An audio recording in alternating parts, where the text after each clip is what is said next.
روز شما بخیر بینندگان ارجمند. امروز چهارشنبه 19 مارس است و این برنامه خبری و تحلیلی اخباری آزادی. خبرنگاران رادیوی آزادی در تاجیکستان و پراگ برای شما مهمترین تحولات این روز را بازگو می‌کنند. توجه کنید به موضوعات اساسی این نشر. کارمندان کمیته دولتی امنیت ملی رئیس دانشگاه دولتی شهر خوجند را با گمان رشوه‌گیری بازداشت کردند. نظر خود ایوب عثمانزاده فعلا معلوم نیست. در سوریه مردم از تکرار خونریزی در بین مردم بیگناه نگران هستند. 2 هفته پیش فقط در یک شهر این کشور 700 نفر را کشتند. سازمان ملل متحد میگوید در تاجیکستان نظر به دیگر کشورهای آسیایی به پناهجویان بیشتر کمک میکنند. خود پناهجویان میگویند از دپورتاسیون هراس دارند. وضعیت خوب است که حالا همین دیپورتکان یک ذره زیاد شده دیگه. و اینجا کسی به اسناد آمده نمیتونه. کارمندان کمیته دولتی امنیت ملی رئیس دانشگاه دولتی شهر خوجند را با گمان رشوه‌گیری بازداشت کردند. با اطلاع دریافتی رادیوی آزادی ایوب عثمانزاده را که رئیس جمهور به این مقام تعیین کرده بود اول ماه مارس دستگیر کردند. موقع خود عثمانزاده معلوم نیست ولی پیوندانش میگویند امید دارند او به زودی آزاد می شود. فرزان محمدی تفصیلات بیشتر دارد. ایوب عثمانزاده رکتور دانشگاه دولتی شهر خوجند را کارمندان ریاست کمیته دولتی امنیت ملی در ولایت سوخت هفته گذشته بازداشت کردند.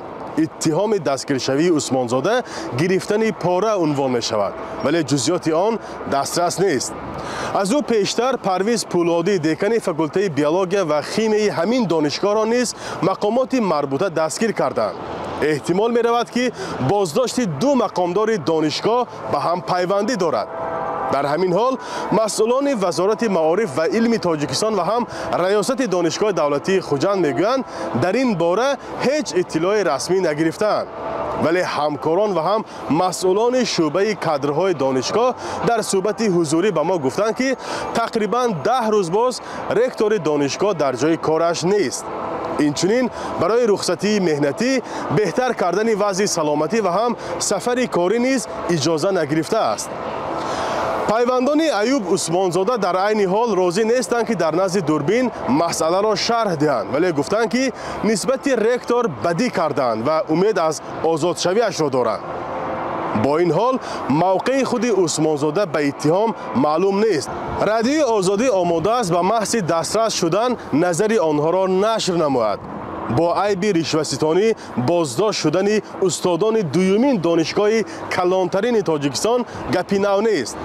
از این پیشتر رئیس بنگاه مبارزه با کروپسیا در ولایت سوخت دانشگاه دولتی شهر خوجند را مؤسسه نامید که فساد مالی در آن به اوج رسیده است. با اطلاع مسئولان آژانسی تنها در سال گذشته 49 مورد جنایت‌های کروپسیونی را در دانشگاه آشکار کردند. کارهای تفتیشاتی این مقامات چند ماه دوام کرده در نتیجه آموزگاران به جرم‌های از خودکنی یا اسرافکاری، تغییر اطلاعات کامپیوتری، سوء استفاده از منصب، بی‌عملی در اجرای وظیفه و ساخته‌کاری گمانزد شدند. آن شخصانی که در همین وظیفه‌ها کار می‌کردند به همین خطابی‌ها راه دادن به همین آنها هم از جانب مقامات دفتر هر از جانب رهبری دانشگاه چاره‌های انتظامی اندیشه شده آنها به دیگر وظیفه‌ها گذرانده شدند. 2 سال پیش مقامات تفتیشاتی و قدرتی ولایت سوخت گفته بودند که از همه بیشتر موردهای رشوه‌ستانی آموزگاران در دانشگاه دولتی خوجند ثبت شد. قسمی از آنها با جریمه از جوابگری آزاد و نسبت به برخی چاره‌های دیگر انتظامی کاربست شدند. حالت‌های از همه زیاد فساد در یک مؤسسه تحصیلاتی ولایت سوخت در حالی است که معارف تاجیکستان یکی از ساحه‌های فسادزده‌ترین نامبر می‌شود ولی کاربران شبکه‌های اجتماعی این خلاصه را درست نمی‌شمارند و می‌گویند زور نهادهای ضد فساد به ساحه‌های دیگر نمی‌رسد و آموزگاران و پزشکان شکار آسان آنها دانسته می‌شوند. هیئت نوین مجلس نمایندگان در تاجیکستان که اساساً از اعضای حزب حاکم عبارت است روز 19 مارس به کار سر کرد.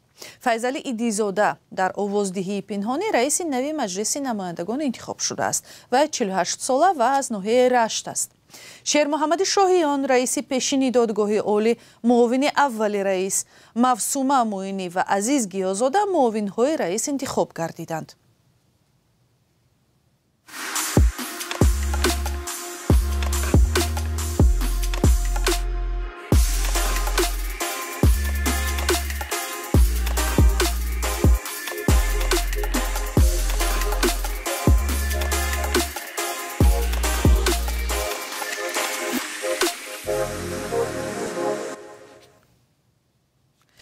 بعد قتل صدها نفر مردم آسایشته در یکی از شهرهای ساحلی سوریه در اول ماه مارس، مردم از مقامات می‌خواهند قاتلان و گناهکاران را به جوابگری جنایی بکشند.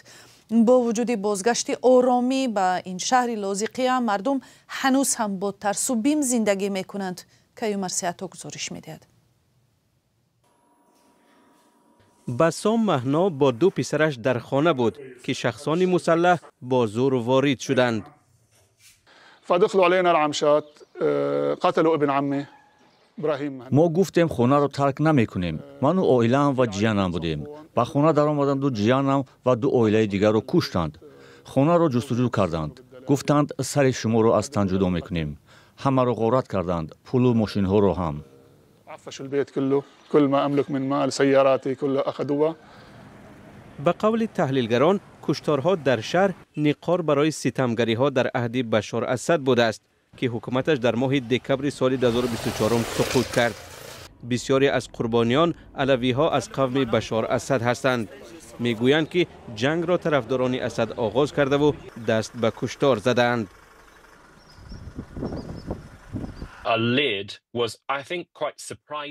روز 8 دکبر به اصطلاح سرپوش را روی ظرف آبی جوشان گذاشتند. تعجب آور است که چیز اینقدر وقتی زیاد گرفت که احساس و غریزه های بد را برانگیزد. او میگوید رهبران اقلیت ها از جمله علوی ها از حکومت خواستند که گناهکاران را به جوابگری کشند. پس از خونریزی هزاران نفر در این پایگاه روسیه پناه بردند، چون آن را هنوز هم حامی علوی ها می دانند. مسکو یک حامی اساسی بشار اسد بود. رهبران منطقه می گویند که وضع بهتر می شود.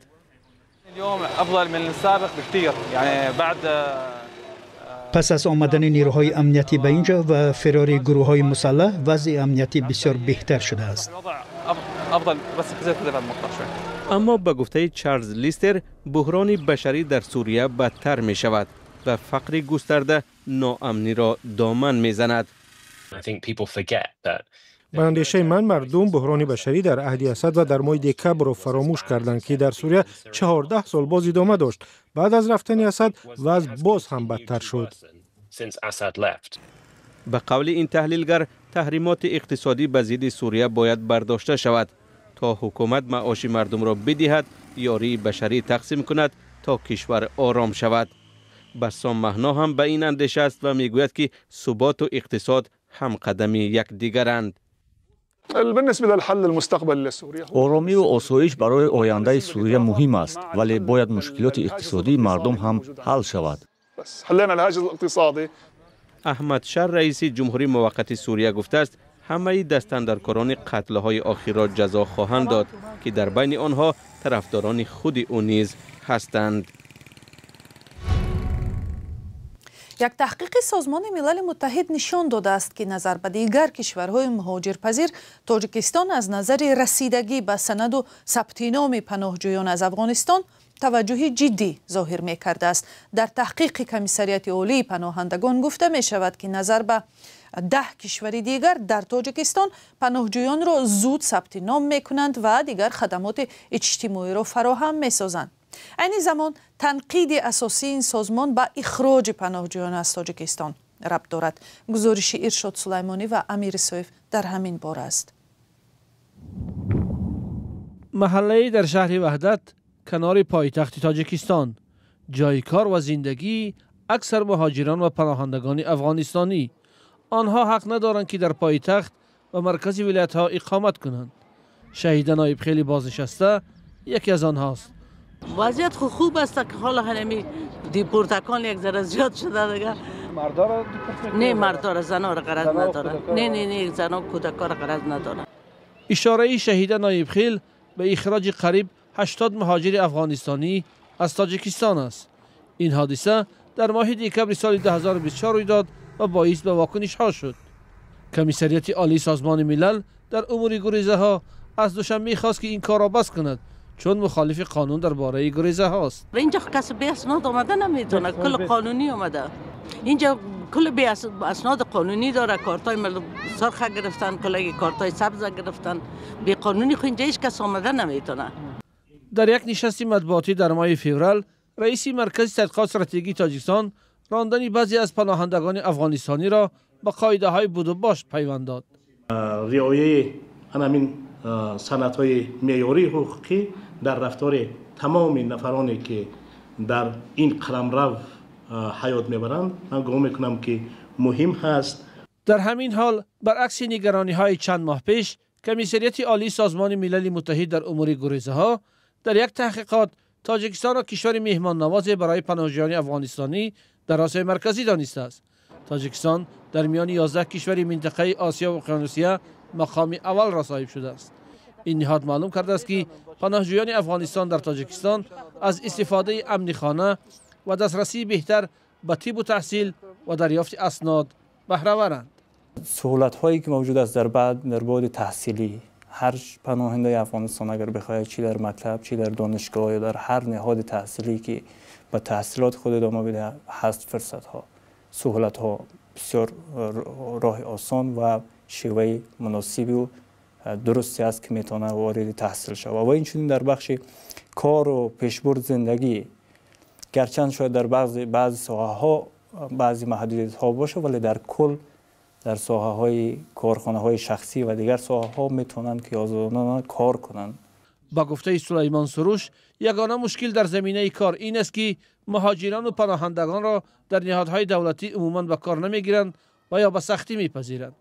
در تاجیکستان بنا به آمار رسمی و غیر رسمی بیش از 10,000 مهاجر و پناهنده افغانستانی قرار دارند. تعداد آنها پس از دوباره به قدرت رسیدن طالبان در افغانستان به شدت زیاد شده است. مهاجران و پناهجویان افغانستانی اساساً در شهرهای حصار، وحدت، ناحیه‌های رودکی و شهر نو و جلالدین بلخی و جبار رسولوف زندگی می‌کنند. در یک دهه دوردست ناحیه ختلان راه عجیب جلب آموزگاران زبان خارجی به مکتب‌های محلی را پیشنهاد کردند. مقامات و هم صاحبکاران محلی به جوانان دهه وعده دادند اگر همسر انتخاب کنند که زبان خارجی داند و در مکتب دهه درس دهد به آنها خانه نو میدهند. محمود جان رحمتزاده گزارش میدهد. دهه دوردست تیبونیک در ناحیه تیمورملیک، در اینجا مکتبی نو میسازند ولی آموزگاران نمیرسند، به خصوص آنهایی که زبان انگلیسی را میدانند. همو کلنگیری دم حتی چی کردن که اگر یگون کسی که با زبان انگلیسی بدونه مو کلنگ تام میده با تاکید کردن که شب اگر مو دو خونه چی میکنه هم سوی برگو چی کردی با همون شخص مو خونه الویده میسازیم. مقامات در صحبت‌های خود اعتراف میکنند که این اقدام را صاحبکاران گرفته‌اند ولی از آنها نام نمیگیرند. ما در مجموعه یک کمپلکس کلون ساختیم، همونجا مسائل خانوایی برای چی؟ حتی در دیگر موضوع هم در موضوع مراد بخشم. ناحیه تیمورملیک در ولایت ختلان یک منطقه کوهی است. اکثر دهه‌هایش در فاصله دورتر از مرکز ناحیه جای گیرند. هر سال صدها جوان از این ناحیه به دانشگاه‌ها داخل می‌شوند. با وجود این در بعضی دهه‌ها آموزگاران زبان خارجی نمی‌رسند. ستاره از ناحیه تیمورملیک است و حالا در کلاب می‌خواند. او میگوید با جوان از منطقه دیگر شوهر کرد و از زادگاهش کوچید.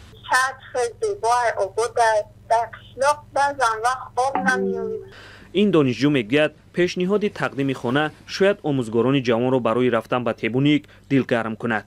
بار اول نیست که برای جلب آموزگاران به دهه‌های دوردست و یا جلب جوانان به ارتش در تاجیکستان وعده‌ها می‌دهند، از جمله تقدیم زمین و شهادتنامه یا پروانه رانندگی. ولی در گذشته بعضی از ساکنان از آن شکایت داشتند که مقامات در وعده خود نایستاده‌اند. برنامه با آخر رسید. سپاس که آن را تماشا کردید.